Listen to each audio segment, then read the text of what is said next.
Bonjour à toutes et à tous et bienvenue en direct sur Grand Lille TV en ce mardi 17 novembre. Il est tout juste 8h15 et l'invité de Grand Lille TV ce matin, c'est Amar Lasfar. Bonjour. Bonjour. Vous êtes recteur de la mosquée de l'île Sud et président de l'Union des organisations islamiques de France. Avec vous, on va bien sûr revenir sur cette série d'attentats terroristes vendredi à Paris. Votre réaction et peut-être aussi votre avis sur la lutte contre la radicalisation dans un instant.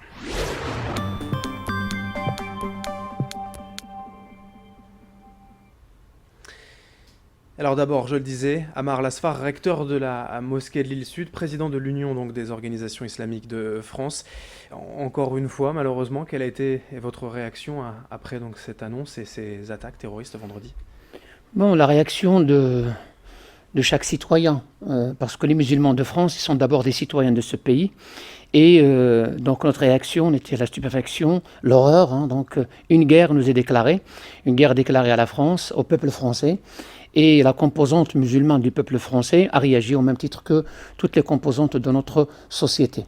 On s'attendait que quelque chose va arriver parce qu'aujourd'hui, le terrorisme il est planétaire. Il n'a pas de religion, il n'a pas de terre, il n'a pas de patrie, il n'a pas de couleur. Mais on ne s'attendait pas à cette ampleur, on ne s'attendait pas à une guerre. D'ailleurs, le mot guerre a été utilisé à juste titre par le président de la République, repris par un certain nombre de responsables. Nous sommes en guerre, on nous a déclaré la guerre, et quand on déclare la guerre à un peuple, nous faisons partie de ce peuple, et bien, nous sommes appelés à défendre notre pays, et surtout parce qu'on a déclaré la guerre au nom d'une religion auquel nous appartenons, au nom d'un Dieu miséricordieux, auquel nous croyons, et bien les musulmans sont appelés à double titre, en tant que citoyens et en tant que musulmans, de défendre leur pays. On l'a déjà dit, on l'a vu et répété depuis plusieurs jours, l'islam c'est avant tout la paix et la tolérance, c'est une religion même que l'on pourrait qualifier de tout à fait sociale, c'est ça?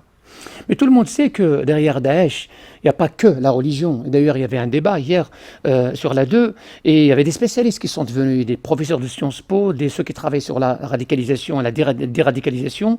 Il n'y a pas que la constatation religieuse. C'est quelque chose qui dépasse de loin la religion. La religion est manipulée, la religion est utilisée.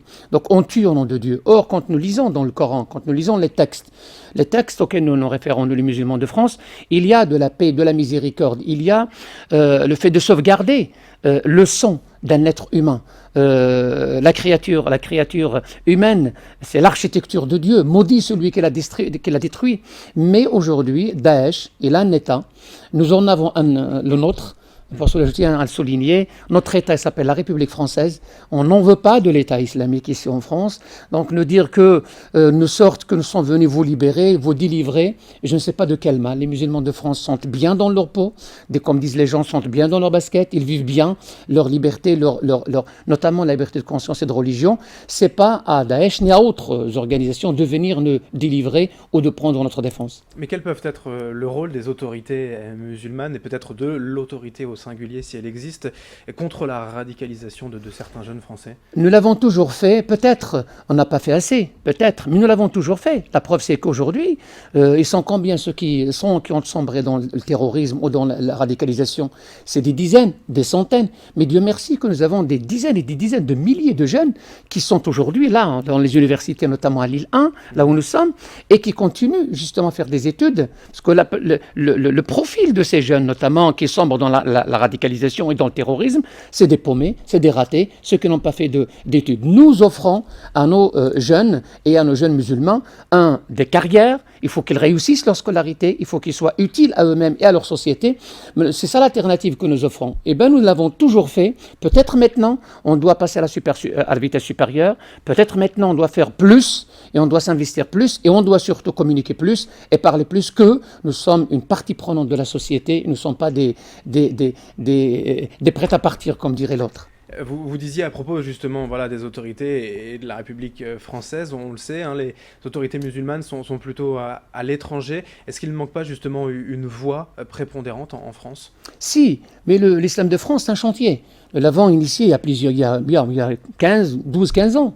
Le CFCM notamment, le Conseil France du culte musulman, la structuration du culte musulman. Mais aujourd'hui, nous avons quand même un islam plus ou moins étranger, qui est là et qui fait concurrence, si j'ose m'exprimer ainsi, fait concurrence à l'islam de France, c'est-à-dire l'islam de jadis, l'islam des immigrés. Eh bien, il est plus ou moins dirigé par des puissances étrangères, par des pays étrangers qui opèrent sur notre sol. Et l'islam de France, il date de 12-15 ans maximum. C'est un chantier.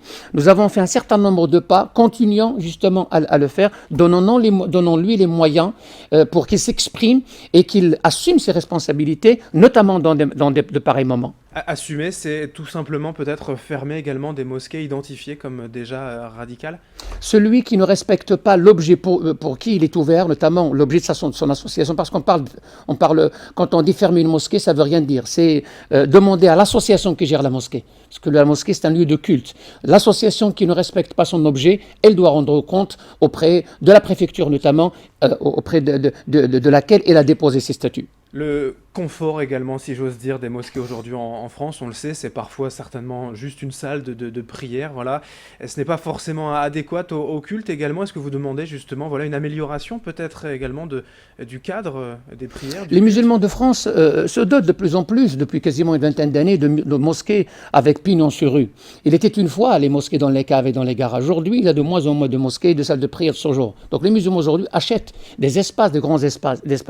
Donc se dotent d'une infrastructure cultuelle et culturelle. Donc aujourd'hui, faisons-leur confiance et donnons-leur les moyens, plus de considération, plus de respect, pour qu'ils assument leur responsabilité, notamment dans pareils moments, et de choisir. D'ailleurs, ils ont déjà choisi, ils sont français, ils sont des citoyens de ce pays.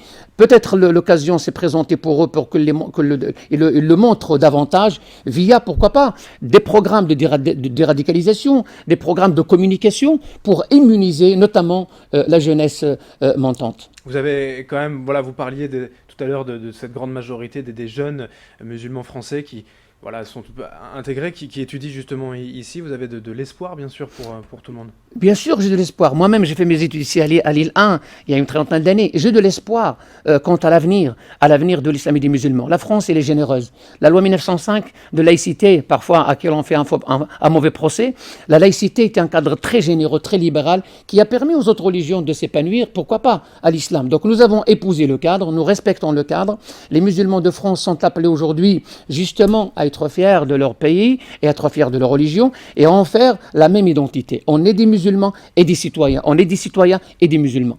Merci Ammar Lasfar, recteur de la mosquée de Lille-Sud et président de l'UOIF, l'Union des organisations islamiques de France, d'être venu ce matin sur Grand Lille TV. C'est moi. Merci à vous de nous avoir suivis. Dans un instant l'information. On continue. Très bonne journée à tous.